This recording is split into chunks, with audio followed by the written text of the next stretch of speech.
Diketahui potret kamar pengantin Al-Ghazali itu terekam di akun Instagram Indrayeni Desi pada 15 Juni 2025. Di unggahan itu, tampak kamar Al-Ghazali didominasi dengan warna putih dan putih gading. Kamar itu juga tampak luas dan memiliki desain klasik. Hal itu terlihat dari beberapa furnitur yang terbuat dari kayu mulai dari jendela, ranjang tidur, meja, lemari, hingga figura foto.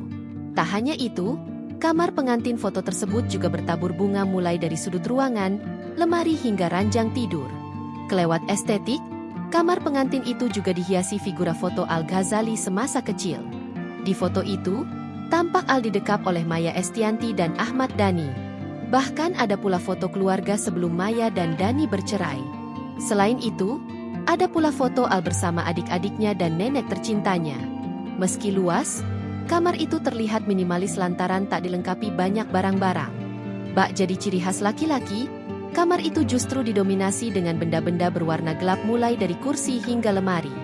Terlihat, kamar itu juga dilengkapi pendingin ruang.